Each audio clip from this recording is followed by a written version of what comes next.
எல்லாருக்கும் வணக்கம். இந்த வீடியோவில் வந்து பார்த்தீங்கன்னா ப்ரோ என்னால் அமேசான், நெட்ஃப்ளிக்ஸ், ஜி5 இதெல்லாம் என்னால் சப்ஸ்கிரைப் பண்ண முடியாது ப்ரோ. ஏதோ யூடியூப் இருக்குது, யூடியூப்பில் ஏதாவது பார்க்கக்கூடிய ஒரு நல்ல சஸ்பென்ஸ் த்ரில்லர்ஸ் படம் இருந்தால் சொல்லுங்கள், அதுவும் தமிழ் இருந்தால் சொல்லுங்கள் அப்படின்னு சொன்னீங்கன்னா கண்டிப்பாக இந்த வீடியோ உங்களுக்காக தான். ஸோ இதில் வரக்கூடிய படங்கள் எல்லாமே வந்து நான் எந்த விதத்துலையும் வருஷப்படுத்தலை. ஸோ ஆர்டராக 1 by 1 நான் சொல்கிறேன். இதுதான் ஃபஸ்ட்டு, இதுதான் செகண்ட் அப்படின்லாம் எடுத்துக்காதீங்க. ஸோ இதில் நம்ம முதல்ல பார்க்க போகிற படம் வெட்டா. இந்த படம் வந்து பார்த்தீங்கன்னா 2016 வந்து மலையாளத்தில் வந்து ரிலீஸ் பண்ணாங்க.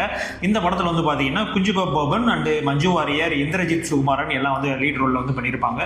இந்த படத்தினுடைய பிளாட் என்ன அப்படின்னு வந்து பார்த்தீங்கன்னா, மஞ்சு வாரியரும் இந்திரஜித் சுகுமாரும் 2 பேருமே வந்து போலீஸ், 2 பேரும் ஒரே ஸ்டேஷனில் தான் ஒர்க் பண்ணுவாங்க, 2 பேரும் ஃப்ரெண்ட்ஸும் கூட. ஸோ இவங்களுக்கு வந்து ஒரு கேஸ் வருது. என்ன கேஸ் அப்படின்னா, ஒரு நடிகை வந்து மர்மமான முறையில் வந்து கொலை செய்யப்பட்டாங்க அப்படின்னு சொல்லிட்டு. ஸோ இதை சார்ந்து வந்து இன்வெஸ்டிகேஷன்லாம் வந்து நடந்துட்டு இருக்கு. ஸோ ஒரு சுச்சுவேஷனில் வந்து பார்த்தீங்கன்னா குஞ்சுகோ போகனை வந்து அரெஸ்ட் பண்ணுறாங்க. ஸோ அவரை வந்து விசாரிக்கிறாங்க. ஸோ விசாரிக்கும் போது அவர் என்ன சொல்கிறாரு அப்படின்னா, நான் இந்த மாதிரி ஒரு கொலை பண்ணல, நான் 2 கொலை பண்ணியிருக்கேன் அப்படின்ற மாதிரி சொல்கிறாப்புல.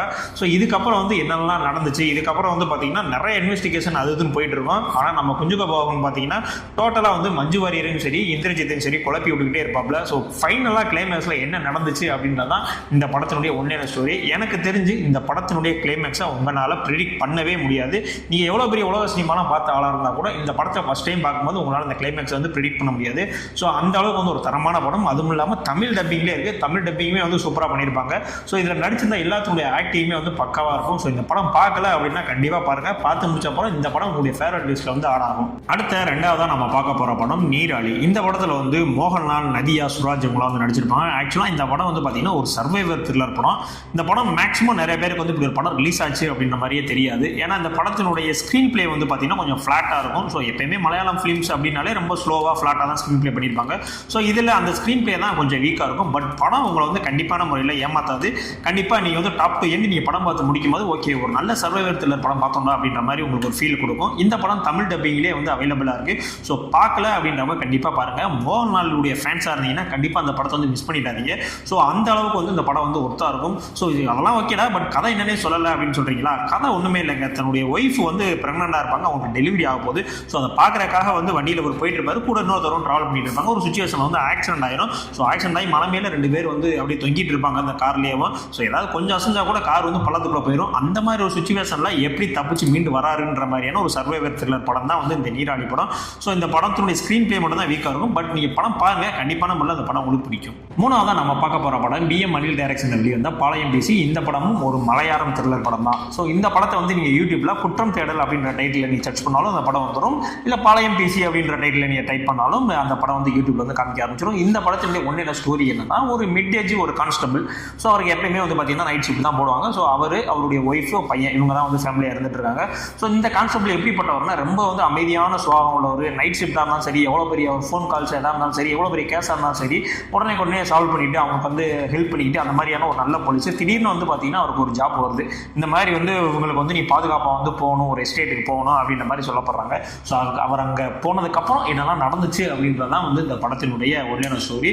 கண்டிப்பாக இந்த படம் வந்து மேக்ஸிமம் நிறைய பேர் பார்த்துருக்க மாட்டாங்க. இது வந்து யூடியூப்ல அவைலபிளாக இருக்குது. கண்டிப்பாக அந்த படத்தை ஒரு டைம் ட்ரை பண்ணி பாருங்கள். கண்டிப்பாக அந்த படம் வந்து உங்களுக்கு பிடிக்கும். இந்த படம் வந்து ஆகும் நீங்கள் கண்டிப்பாக பார்த்தே ஆகணும் அப்படின்னு நான் சொல்ல மாட்டேன். அந்த படத்தை நீங்கள் பார்த்தீங்கன்னா நல்லா இருக்கே, பரவாயில்லையே, இந்த படத்தை பார்க்க மிஸ் பண்ணிட்டேமே அப்படின்ற மாதிரி மைண்ட் செட் உங்களுக்கு தோணும். ஸோ அந்த அளவுக்கு வந்து ஒரு தரமான படம் தான். ஸோ கண்டிப்பாக அதை வந்து மிஸ் பண்ணாமல் பாருங்கள். அடுத்த 4வது நம்ம பார்க்க போகிற படம் கசார் கோல்டு. இந்த படத்தில் வந்து பார்த்தீங்கன்னா ஆசிஃப் அலி, விநாயகன் தான் வந்து லீட் ரோல் பண்ணியிருப்பாங்க. விநாயகன்னா ஜெயிலர் 2ல வில்லனாக இருப்பார், ஜெயிலரில் வில்லனாக இருப்பார்ல. ஸோ அவரை தான் சொல்கிறேன். ஸோ இந்த படத்தில் வந்து பார்த்தீங்கன்னா நிறைய ட்விஸ்ட் இருக்கும். ஒரு படம் வந்து என்னெல்லாம் பண்ண வைக்கும் ஒரு மனுஷனை, நம்பிக்கை, துரோகம்னு எல்லா விஷயமே பக்காவாக காட்டியிருப்பாங்க. கொஞ்சம் ஸ்லோ ஸ்க்ரீன் பிளேவாக போகும். ஸோ அதை மட்டும் நீங்கள் அட்ஜஸ்ட் பண்ணிக்கிட்டீங்க அப்படின்னா இது ஒரு தரமான படம். இதனுடைய பிளாட் என்ன அப்படின்னு வந்து பார்த்தீங்கன்னா, நம்மளுடைய கதாநாயகன் வந்து பார்த்தீங்கன்னா இந்த மாதிரி கோல்டெல்லாம் வந்து கடத்தி ஸ்மக்லிங் பண்ணிட்டு இருக்காங்க, ஒர்க் பண்ணிட்டு இருப்பாப்ல. ஒரு நாள் கோல்டாக இது மாதிரி வண்டியில் ஏற்றி கொண்டுட்டு இருக்கப்ப ஒரு ஆக்சிடென்ட் ஆயிடுது. ஸோ அந்த ஆக்சிடென்ட்டுக்கு அப்புறம் வந்து பார்த்தீங்கன்னா திரும்ப வண்டியில் ஏறும்போது பார்த்தீங்கன்னா வண்டி மட்டும் தான் இருக்கும், வண்டியில் இந்த கோல்டு காணோம். ஸோ கண்டிப்பாக அந்த ஆக்சிடென்ட் பண்ணவன் தான் வந்து இந்த கோல்டை எடுத்திருப்பான் அப்படின்னு சொல்லிட்டு அவனை தேடி போகிறாங்க. அதுக்கப்புறம் என்னெல்லாம் நடந்துச்சு அப்படின்றது தான் இந்த கசார் கோல்டு படத்தினுடைய கதை. ஸோ இது நான் ஆரம்பத்திலே சொன்னபடி தான் கொஞ்சம் ஸ்லோவாக தான் போகும். ஆனால் இது ஒரு தரமான படம். இதில் இருக்கக்கூடிய ட்விஸ்ட்டுகளை கண்டிப்பாக நீங்கள் வந்து கணிக்கவே முடியாது. ஸோ அந்த அளவுக்கு வந்து ஒரு ஒர்த்தான படம் தான் அந்த கசார் கோல்டு. யூடியூப்பில் தமிழ்லேயே இருக்குது. ஸோ கண்டிப்பாக வந்து வாட்ச் பண்ணுங்கள். அடுத்த ஃபைனலாக நம்ம பார்க்க போகிற படம் சல்யூட். இந்த படம் வந்து பார்த்தீங்கன்னா துல்கர் சல்மான் தான் வந்து லீட் அவுட் பண்ணியிருப்பாரு. இந்த படம் சோனி லீவில் வந்து ரிலீஸ் பண்ணாங்க. பட் இப்போ வந்து யூடியூப்லேயே வந்து தமிழ் டப்பிங்லேயே வந்து இந்த படம் வந்து அவைலபிளாக இருக்குது. இந்த படத்துடைய கதை என்ன அப்படின்னு பார்த்தீங்கன்னா, துல்கர் சல்மான் வந்து இதில் வந்து ஒரு காப் ரோல் பண்ணியிருப்பாரு. ஆக்சுவலாக வந்து பார்த்தீங்கன்னா அவருடைய அண்ணன் தான் வந்து போலீஸாக இருப்பார். அவரை பார்த்து இன்ஸ்பயர் ஆகி தானும் போலீஸ் ஆகணும் அப்படின்னு சொல்லிட்டு 2 பேரும் போலீஸ் சைடில் வந்து சேர்ந்துடுறாங்க. ஸோ இதுக்கப்புறம் வந்து பார்த்தீங்கன்னா அவங்க அண்ணனுக்கு வந்து ஒரு கேஸ் வருது. அந்த கேஸை சீக்கிரம் முடிக்க சொல்கிறாங்க. ஆனால் அவனால் முடிக்கவே முடியல. சரி எப்படியா அந்த கேஸை க்ளோஸ் பண்ணணும் அப்படின்றக்காக ஃபேக்காக ஒரு ஆட்டோ டிரைவர் மேலே வந்து இந்த எல்லா கேஸையும் வந்து ஃப்ரேம் பண்ணி அவர் வந்து மாட்ட வைக்கிறாங்க. சரி ஓகே இவரை மாட்ட வச்சோம்னா கேஸ் முடிஞ்சிடும், நம்ம பிரச்சனை ஓஞ்சிரும் அப்படின்ற மாதிரி உங்கள் அண்ணா சொல்கிறாரு. பட் ஆனால் வந்து பார்த்தீங்கன்னா துல்கர் சல்மான் வந்து அதை வந்து மறுக்கிறாரு. இல்லை நம்ம உண்மையான குற்றவாளியை கண்டுபிடிப்போம், இந்த மாதிரி ஃப்ரேம் பண்ணக்கூடாது அப்படின்னு சொல்லிட்டு வாதாடுறாரு. ஸோ இதுக்கப்புறம் படத்தில் என்னெல்லாம் நடந்துச்சு அப்படின்றது தான் வந்து இந்த சல்யூட் படத்தினுடைய கதை.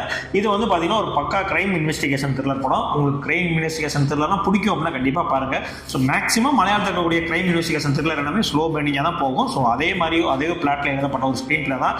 ஆனால் அந்த படம் பார்த்து முடிக்கும் போது ஒரு தரமான ஒரு த்ரில்லர் படம் பார்த்தோம் அப்படின்ற மாதிரியான ஒரு சர்டிஃபிகேஷன் வந்து உங்களுக்கு வந்து கிடைக்கும். ஸோ அந்தளவுக்கு இந்த படம் ஒருத்தான படம் தான். ஸோ இந்த படத்தை நீங்கள் பார்க்கல அப்படின்னா கண்டிப்பாக நம்ம யூடியூப்பில் போய் வாட்ச் பண்ணி பாருங்கள். ஸோ இப்போ நான் சொன்ன 5 படங்களும் நீங்கள் வந்து எந்த ஓடிடி பிளாட்ஃபார்மும் போக தேவையில்லை, யூடியூப்லேயே அவைலபிளாக இருக்குது. ஸோ நீங்கள் யூடியூப்லேயே பார்த்து என்ஜாய் பண்ணலாம். ஸோ நம்மளுடைய சேனலை சப்ஸ்கிரைப் பண்ணாங்க முடிஞ்சளவு சப்ஸ்கிரைப் பண்ணிங்க. வீடியோ பார்க்குற எல்லாரும் வீடியோ மட்டும் பார்த்துட்டு போயிடுறீங்க. கொஞ்சம் சப்ஸ்கிரைப் பண்ணால் இன்னமும் நம்மளுக்கு சேனலுக்கு வந்து ஒரு பூஸ்டப்பாக இருக்கும். ஸோ இதே மாதிரியான அடுத்த ஒரு வீடியோவில் வந்து உங்களை சந்திக்கிறேன். நன்றி.